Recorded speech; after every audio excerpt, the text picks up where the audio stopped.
Kabayan, nandito na yung driver mo. Ito yung dadalhin niya. Iyon! Very good nga yung mga naka-schedule ngayon kasi sakto sila sa oras. Hindi sila maaga at hindi rin sila late. Kapag ganito yung mga magpipick up kay Mamang Guard, abay nakakatuwa talaga. At saktong-sakto talaga din ang dating nitong Pakistaning driver nila kabayan. Meron kasi akong isang naka-schedule na hindi siya makakapunta, kaya nakisuyo na lang siya sa driver para pick upin yung pre-food niya galing kay Mamang Guard. Sana all. Sobrang bait nga nitong driver ni kabayan kasi pumayag siya mag-video kami. Yung iba kasing mga driver na pumupunta dito mga kabayan, hindi sila pumapayag na makita sa video. Araw-araw nga iba't ibang lahi na mga pumupunta dito kay Mamang Guard. Katulad nga nitong driver ni kabayan ay ito'y Pakistani. Kabayan, nandito na yung driver mo. Ito yung dadalhin niya.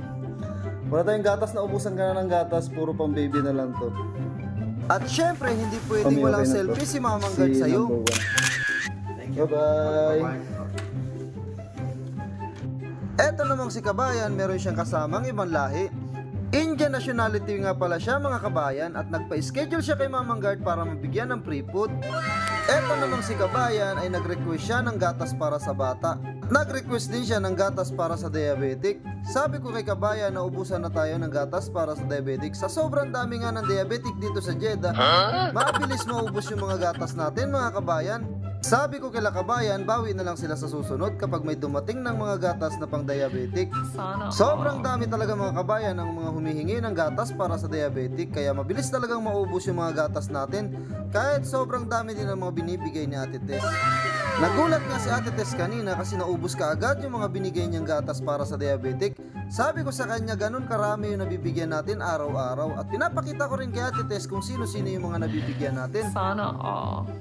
At syempre para sipagin si Ate Tess mag-donate pa ng mas marami kay Mamang Guard, nang sa ganun mas marami pa tayong matulungan. Kaya sa mga nanonood dyan, ini-encourage ko kayo mga kabayan na mag-donate po kayo kay Mamang Guard. Kahit anong donation po ay tinatanggap ni Mamang Guard, basta makakatulong sa ating mga kababayan. Sana all. Syempre bago umalis tong sila kabayan at itong Indian na kasama niya, di mawawala ang selfie. Hello po. Ay, pasok kayo ate. Meron ka pang isang bisita o. Ayan o. Pasok po, pasok. Paalis na rin kasi sila ate. Sige po. Thank you po, sir. Ingat. O, alis na sila. Bye-bye. Sa susunod Madam, ulit. thank you. Bye. Okay. Yeah. Ayan, mami. Ayan si kabayan. Okay. Kapag pupunta nga kayo dito kay Mamang Guard, wag na wag niyong kakalimutan ipakita yung mga code ninyo. Yan po yung mini-message sa inyo ni Commander bago kayo mag-pick up dito kay Mamang Guard. Eto nga si kabayan na mag-pick up ngayon ay meron pala siyang request. Sa sobrang makakalimutin ni Mamang Guard, nakalimutan ko nang may request pala. Buti na nga lang pinaalala ni kabayan na meron siyang request na gatas at meron din siyang request na gamot, kaya sabi ko kay kabayan, mamili ka na lang kung anong klaseng gamot yung kailangan mo at yun yung available na meron tayo dito. Yun nga palang mga available na gamot dito kay Mamang Guard mga kabayan ay para lamang ito sa mga diabetic.